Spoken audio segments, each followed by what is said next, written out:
আসসালামু আলাইকুম। সুপ্রিয় শিক্ষার্থীবৃন্দ, কেমন আছো সবাই? আশা করি সবাই আল্লাহর অশেষ রহমতে ভালো আছো, সুস্থ আছো। বনশ্রী ন্যাশনাল আইডিয়াল স্কুল কর্তৃক আয়োজিত BNIS হোম স্কুল অনলাইন প্রোগ্রামে তোমাদেরকে স্বাগত জানাচ্ছি। আমি খুদেজা খানম, সহকারী শিক্ষক রসায়ন। আজকে আমি তোমাদের সংক্ষিপ্ত সাজেশনের 5 নং প্রশ্ন নিয়ে হাজির হয়েছি। আশা করি তোমরা তোমাদের সংক্ষিপ্ত সাজেশনটি বাসায় পর্যাপ্ত পরিমাণে অনুশীলন করছো। তোমরা যত বেশি অনুশীলন করবে তোমাদের দক্ষতা তত বেশি বাড়বে। এবার আমরা চলে যাই প্রশ্নের সমাধানে। আমরা বোর্ডে দেখি, আমাদের আজকের প্রশ্ন নং হচ্ছে 5। উদ্দীপকে আছে 2টি চিত্র। একটি পাত্রে আছে ম্যাগনেসিয়াম হাইড্রোক্সাইড, আরেকটি পাত্রে আছে হাইড্রোক্লোরিক অ্যাসিড। আমাদের প্রথম প্রশ্ন, মোলার দ্রবণ কাকে বলে? খ নং প্রশ্ন, মোলার আয়তন তাপমাত্রা ও চাপের উপর নির্ভরশীল কেন? ঘ নং প্রশ্ন, 1 নং পাত্রের দ্রবণের ঘনমাত্রা নির্ণয় করো। ঘ নং প্রশ্ন, উদ্দীপকের 1 ও 2 নং পাত্রের দ্রবণ দুটিকে মিশ্রিত করলে উৎপন্ন লবণে পরমাণুর সংখ্যা 3.74 × 10⁻23টি না হওয়ার কারণ গাণিতিকভাবে বিশ্লেষণ করো। এই ছিল আমাদের প্রশ্নটি। এখন আমরা তার সমাধানে চলে যাই। আমাদের প্রথম প্রশ্ন ছিল কি, মোলার দ্রবণ কাকে বলে? এর উত্তরে আমরা লিখব, মোলার দ্রবণ নির্দিষ্ট তাপমাত্রায় কোনো দ্রবণের প্রতি লিটার আয়তনে 1 মোল দ্রবীভূত থাকলে সে দ্রবণকে ওই দ্রব্যের মোলার দ্রবণ বলা হয়। আশা করি সবাই বুঝতে পেরেছ।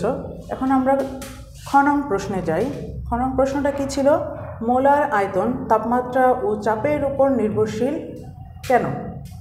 এর উত্তরে আমরা লিখব, প্রথমে আমরা লিখব গ্যাসের মোলার আয়তন কাকে বলে। 1 মোল পরিমাণ কোনো গ্যাসের আয়তনকে ওই গ্যাসের মোলার আয়তন বলে। এই মোলার আয়তন কিসের উপর নির্ভর করে? তাপমাত্রা ও চাপের উপর নির্ভরশীল। গ্যাসের তাপমাত্রা বৃদ্ধি করলে আয়তন বৃদ্ধি এবং চাপ বৃদ্ধি করলে আয়তন হ্রাস পায়। অনুরূপভাবে তাপমাত্রা হ্রাস করলে অর্থাৎ কমালে গ্যাসের আয়তন হ্রাস এবং চাপ হ্রাস করলে আয়তন বৃদ্ধি পায়। অর্থাৎ গ্যাসের আয়তন তাপমাত্রা ও চাপের উপর নির্ভরশীল। এজন্য মোলার আয়তন তাপমাত্রা ও চাপের উপর নির্ভর করে।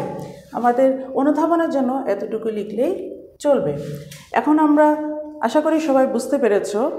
এখন আমরা ঘ নং প্রশ্নে যাই। ঘ এবং ঘ এই দুটি হচ্ছে তোমাদের গাণিতিক সমস্যা। এখন আমরা প্রথমে ঘতে যাই। 1 নং পাত্রের দ্রবণের ঘনমাত্রা নির্ণয় করো। অর্থাৎ 1 নং পাত্রে কি আছে আমরা দেখি, ম্যাগনেসিয়াম হাইড্রোক্সাইড আছে। কত গ্রাম? 12 গ্রাম। তার আয়তন কতটুকু নেওয়া হয়েছে? 250 ml। আমাদের এখন উদ্দীপকের এই অংশটিকে শুধু এই ঘ নং প্রশ্নের জন্য আমাদের লাগবে। তাহলে আমরা প্রথমে, যেহেতু দেওয়া আছে ম্যাগনেসিয়াম হাইড্রোক্সাইড, তাহলে প্রথমে তার আমাকে ঘনমাত্রা নির্ণয়ের জন্য তার আণবিক ভর জানতে হবে। এখন আমরা তাহলে প্রথমে ম্যাগনেসিয়াম হাইড্রোক্সাইডের আণবিক ভর নির্ণয় করব। এখানে তাহলে আমরা লিখব, প্রথমে তার সংকেতটা লিখব, তারপর তার পারমাণবিক ভরগুলো লিখে যোগ করলেই আমরা পেয়ে যাব আণবিক ভর। এখানে আমরা দেখতে পাচ্ছি ম্যাগনেসিয়ামের পারমাণবিক ভর হচ্ছে 24 প্লাস অক্সিজেনের পারমাণবিক ভর হচ্ছে 16 প্লাস কত? হাইড্রোজেনের পারমাণবিক ভর হচ্ছে 1। তাহলে 16 + 1 ইন্টু, এখানে যেহেতু 2 আছে তাহলে আমি ইন্টু 2 দিব। তাহলে কত হচ্ছে? 24 + 34 = 58। এটাই হচ্ছে ম্যাগনেসিয়াম হাইড্রোক্সাইডের আণবিক ভর। এখন আমরা জানি, যদি কোনো পদার্থের ঘনমাত্রা নির্ণয় করতে, তাহলে তার সূত্রটা কি আমরা জানি, S = 1000 W/NB। এটা আমরা জানি, অধ্যায় 6 আমরা এটা পড়েছি। এখানে ম্যাগনেসিয়াম হাইড্রোক্সাইডের আয়তন V = কত? 250 ml। এর আণবিক ভর কত? M = 58। ভর W = কত? 12 গ্রাম। সুতরাং ঘনমাত্রা S = হোয়াট? এটা আমাকে নির্ণয় করতে হবে। এখন এখানে আমরা মানগুলো বসাই।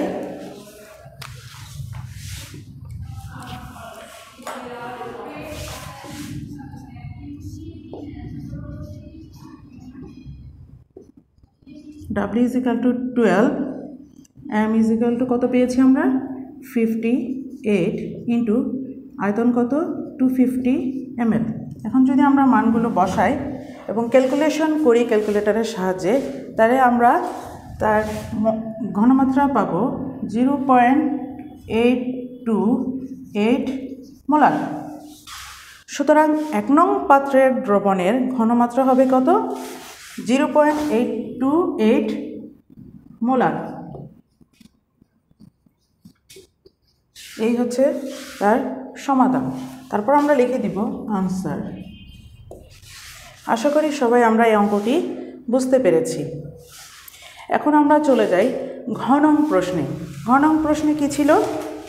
উদ্দীপকের 1 নং ও 2 নং পাত্রের দ্রবণ দুটিকে মিশ্রিত করলে উৎপন্ন লবণে পরমাণুর সংখ্যা 3.74 × 10⁻23টি না হওয়ার কারণ গাণিতিকভাবে বিশ্লেষণ করো। তাহলে আমাকে প্রথমেই লিখতে হবে এই 1 নং পাত্র এবং 2 নং পাত্রের দ্রবণ দুটিকে মিশ্রিত করলে কি বিক্রিয়া সংঘটিত হয়, প্রথমে আমাকে সেটি লিখতে হবে। তাহলে আমরা লিখি,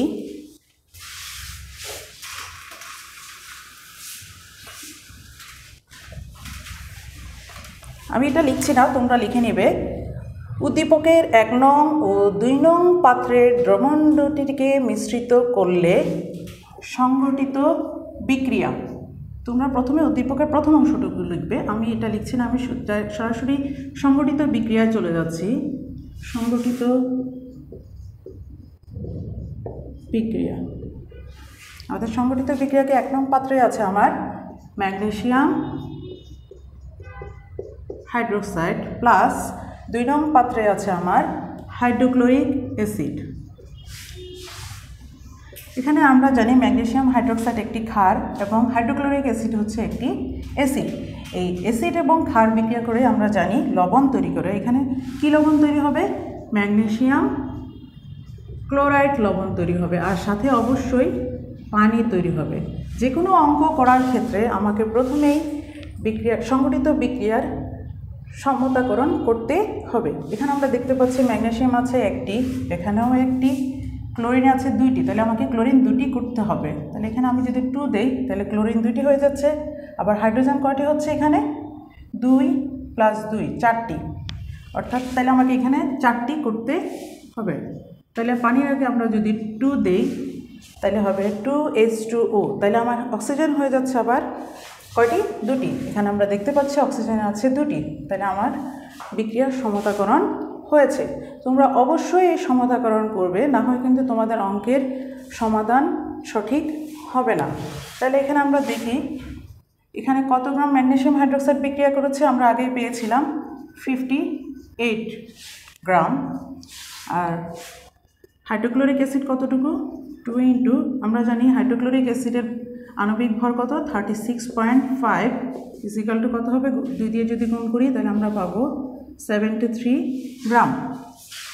তাহলে আমরা দেখতে পাচ্ছি 58 গ্রাম ম্যাগনেসিয়াম হাইড্রোক্সাইড 73 গ্রাম হাইড্রোক্লোরিক অ্যাসিডের সাথে বিক্রিয়া করছে।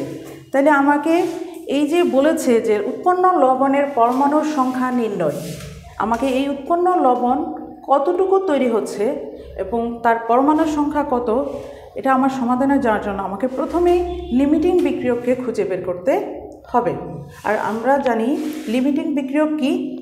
কোনো বিক্রিয়ায় একাধিক বিক্রিয়কের মধ্যে যে বিক্রিয়কটি আগে শেষ হয়ে যায় সেটি হচ্ছে কি আমাদের লিমিটিং বিক্রিয়ক, এবং এই লিমিটিং বিক্রিয়কের উপরই আমার উৎপাদক কতটুকু পাবো সেটি নির্ভর করছে। তাহলে আমরা লিমিটিং বিক্রিয়ক কোনটি আগে সেটি খুঁজি। সেটা খোঁজার জন্য আমাকে কত গ্রাম ম্যাগনেসিয়াম হাইড্রোক্সাইডের সাথে কত গ্রাম হাইড্রোক্লোরিক অ্যাসিড বিক্রিয়া করছে সেটা বের করতে হবে। এখন আমরা দেখতে পাচ্ছি যে 1 নং পাত্রে আমার ম্যাগনেসিয়াম হাইড্রোক্সাইড আছে 12 গ্রাম, এটা দেয়া আছে, কিন্তু 2 নং পাত্রের কত গ্রাম বিক্রিয়া করেছে সেটা দেয়া নাই, জাস্ট দেয়া আছে তার ঘনমাত্রা এবং আয়তন। তাহলে আমাকে 2 নং পাত্রে হাইড্রোক্লোরিক অ্যাসিডের পরিমাণটা বের করতে হবে। তাহলে আমরা লিখি 1 নং পাত্রে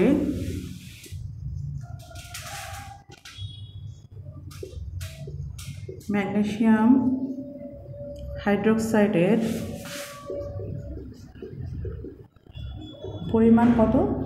12 গ্রাম। তাহলে আমাকে 2 নং পাত্রের হাইড্রোক্লোরিক অ্যাসিড বের করার জন্য আমাকে এই সূত্রটিই লাগবে আবার। তাহলে আমরা লিখি, আমরা জানি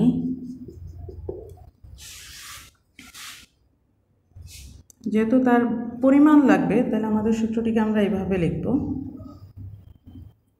W is equal to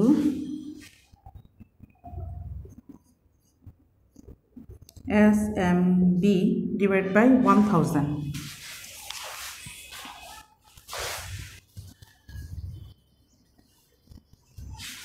তাহলে এখানে আমার, তোমরা আবার করবে, আমি এগুলো মুছে করে দিচ্ছি।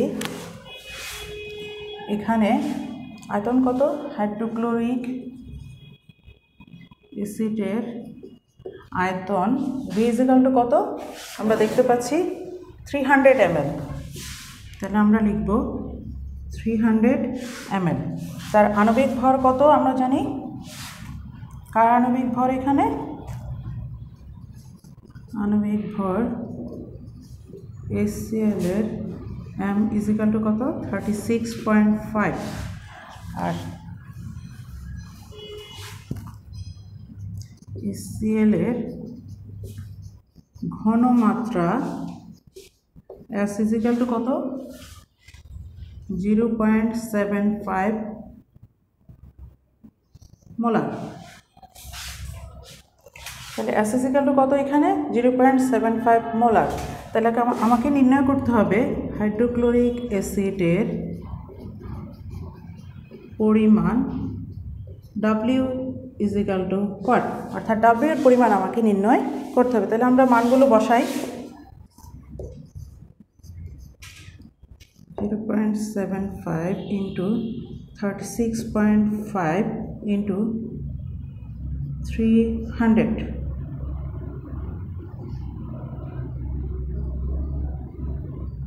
divided by 1000। তাহলে এটা যদি আমরা ক্যালকুলেশন করি তাহলে আমরা পাবো W is equal to কত পাবো? 8.2125 গ্রাম। সুতরাং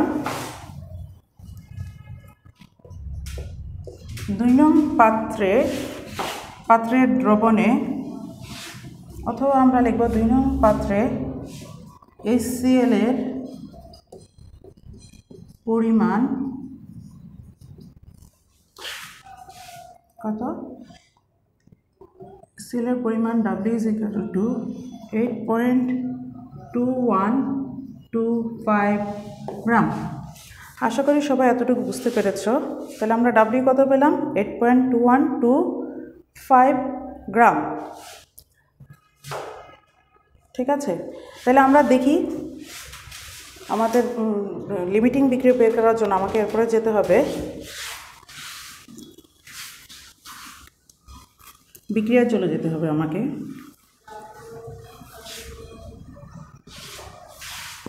তাহলে বিক্রিয়া হতে তোমরা লিখবে, বিক্রিয়া হতে 73 গ্রাম HCl বিক্রিয়া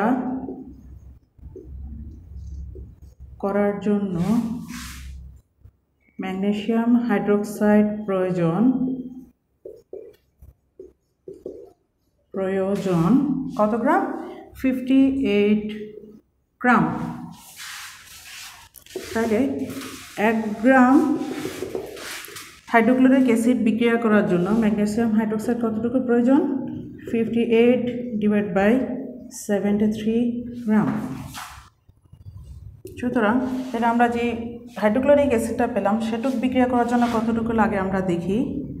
কত ছিল আমাদের? পেয়েছিলাম আমরা W = 8.2125 গ্রাম। তাহলে যেহেতু আবার বেশি আসছে তাহলে এটা উপরে বসবে, 58 × 8.2125 ডিভাইড বাই কত আমাদের 73। তাহলে এটা যদি আমরা সমাধান করি তাহলে আমরা পাবো 6.525 গ্রাম। কত পাবো? 6.525 গ্রাম। তাহলে আমরা দেখতে পাচ্ছি 8.2125 গ্রাম হাইড্রোক্লোরিক অ্যাসিডের সাথে বিক্রিয়া করার জন্য আমার ম্যাগনেসিয়াম হাইড্রোক্সাইড কতটুকু প্রয়োজন? 6.525 গ্রাম। কিন্তু আমার সরবরাহ করা হয়েছে কত? 12 গ্রাম। অর্থাৎ এখানে ম্যাগনেসিয়াম হাইড্রোক্সাইডটা অতিরিক্ত দেয়া আছে, অর্থাৎ কিছু অবশিষ্ট থেকে যাবে। তাহলে আমরা দেখি কতটুকু অবশিষ্ট থাকে।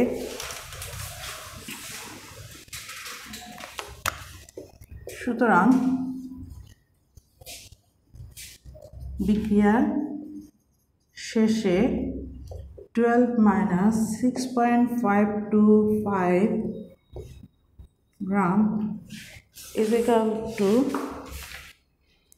5.475 গ্রাম ম্যাগনেসিয়াম হাইড্রোক্সাইড অবশিষ্ট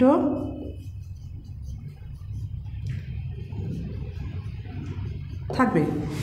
যেহেতু ম্যাগনেসিয়াম হাইড্রোক্সাইড অবশিষ্ট থাকবে তাহলে আমাদের সংজ্ঞা অনুসারে, আমি প্রথমেই বলেছিলাম লিমিটিং বিক্রিয়কের সংজ্ঞা, সেই সংজ্ঞা অনুসারে তাহলে আমাদের লিমিটিং বিক্রিয়ক কে হবে? Hydrochloric acid. কারণ হাইড্রোক্লোরিক অ্যাসিড কি সম্পূর্ণটাই বিক্রিয়া করছে, সে কোনোটাই আর অবশিষ্ট থাকছে না। সুতরাং HCl বিক্রিয়াটির লিমিটিং বিক্রিয়ক। আশা করি বুঝতে পেরেছো এতটুকু। তারপর আমরা পরের অংশে যাই।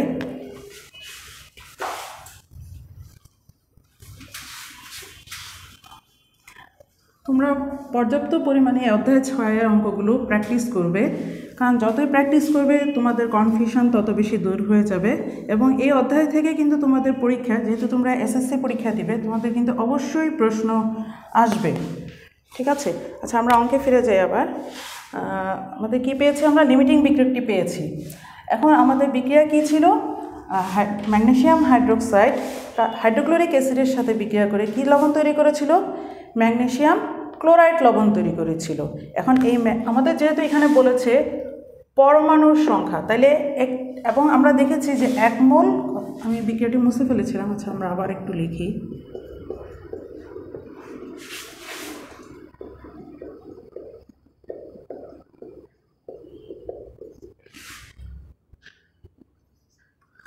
আমরা দেখেছি এখানে 1 মোল ম্যাগনেসিয়াম ক্লোরাইড তৈরি হয়েছে এবং এই 1 মোলের মাঝে আমার কয়টি পরমাণু আছে? যেহেতু পরমাণুর সংখ্যা 1 মোল মানে এখানে একটি অণু তৈরি হয়েছিল, 1 মোল বা একটি তৈরি হয়েছিল। তাহলে এবং এই একটি ম্যাগনেসিয়াম ক্লোরাইড এখানে পরমাণু আছে কয়টি? কয়টি আছে? 1 আর 2, তাহলে 3টি পরমাণু আছে।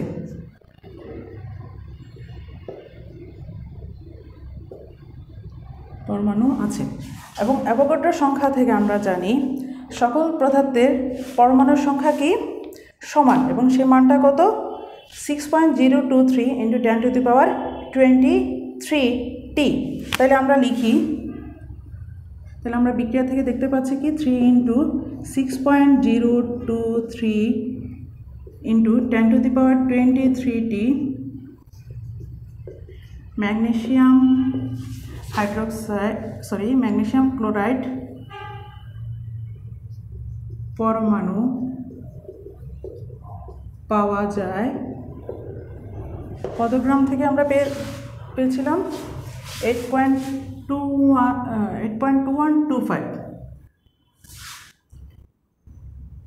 8.2125 গ্রাম HCl থেকে। আমি আবার বলছি 3 × 6.023 × 10⁻23টি ম্যাগনেসিয়াম ক্লোরাইড পরমাণু পাওয়া যায় 8.2125 গ্রাম হাইড্রোক্লোরিক অ্যাসিড থেকে। তাহলে একটি ম্যাগনেসিয়াম ক্লোরাইড পরমাণু পাওয়া যাবে কত থেকে? 8.2125 ডিভাইড বাই কত হবে? এই পরমাণুর সংখ্যাটি হবে 3 × 6.023 × 10⁻23। তাহলে যেহেতু আমাদের এখানে অঙ্কের সমাধানের জন্য এটা প্রমাণ করতে হবে, তাহলে দেখি যে এই এতটুকু পরমাণু পাওয়ার জন্য আমার কত গ্রাম হাইড্রোক্লোরিক অ্যাসিড লাগছে। যদি আমরা দেখি যে 8.2125 গ্রামই লাগছে, তাহলে আমার এতটুকু পরমাণু, কিন্তু এখানে বলেছে না পাওয়ার কারণ। তাহলে দেখি আমরা যে 8.2125 গ্রাম লাগে নাকি তার বেশি লাগে, সেটাই আমরা এখানে দেখছি। তাহলে আমার লিখব কি, এই যে প্রশ্নে যেই মানটা দেওয়া আছে সেটা লিখব 3.74 × 10⁻23টি ম্যাগনেসিয়াম ক্লোরাইড পরমাণু পাওয়া যায় 3 × 6.023 × 10⁻23। আর এখানে হবে 8.2125 × 3.74 × 10⁻23। তাহলে আমরা যদি 23 কাটি এবং এর সমাধান করি, তাহলে আমরা দেখতে পাবো হাইড্রোক্লোরিক অ্যাসিডের পরিমাণটা এখানে আসে কত? 15.1123 গ্রাম HCl। তাহলে আমরা দেখতে পাচ্ছি যে এতটি পরমাণু তৈরি করার জন্য আমার হাইড্রোক্লোরিক অ্যাসিড লাগবে কতটুকু? 15.1123 গ্রাম হাইড্রোক্লোরিক অ্যাসিডের প্রয়োজন, কিন্তু আমার সরবরাহ করা হয়েছে কত? 8.2125 গ্রাম। সুতরাং আমরা লিখব যে 3.74 × 10⁻23টি লবণ উৎপন্ন না হওয়ার কারণ কিসের স্বল্পতা? হাইড্রোক্লোরিক অ্যাসিডের স্বল্পতা। এটা আমরা লিখে দিব যে প্রমাণিত।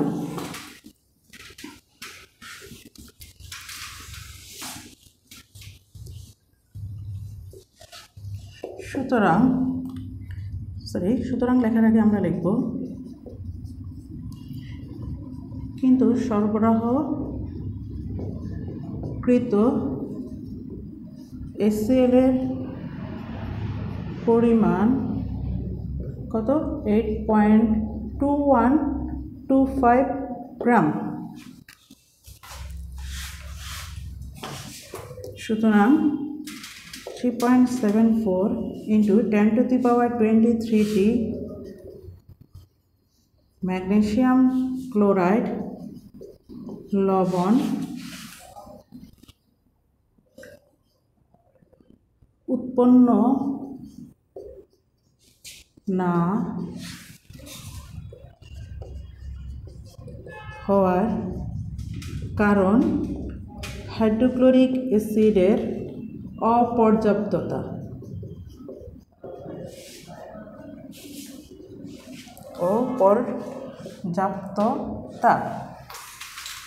প্রমাণিত। তারপর আমরা রেখে দিব প্রমাণিত। অঙ্কটি একটু বড়, তোমরা ভাষায় ভালো করে প্র্যাকটিস করবে এবং আশা করি সবাই বুঝতে পেরেছ। আর যদি তোমাদের কোনো বুঝতে সমস্যা হয়, আর তোমাদের তো এখন লাইভ ক্লাস হচ্ছে, তোমরা সেখানে আমাকে জিজ্ঞেস করবে। আমি যে শাখাতে নিই সেখানে আমাকে জিজ্ঞেস করবে, অন্য শাখাতে যে টিচার থাকে তোমাদের রসায়নের তাকে জিজ্ঞেস করবে, কারণ অঙ্কটি একটু বড়। আজ এ পর্যন্তই। আর তোমাদের ক্লাস শেষ করার আগে তোমাদের SWটা আমি বলে দিচ্ছি। তোমাদের SW থাকবে এই সৃজনশীল প্রশ্ন নং 5-এর ঘ প্লাস ঘ। আল্লাহ হাফেজ। আজ এ পর্যন্তই।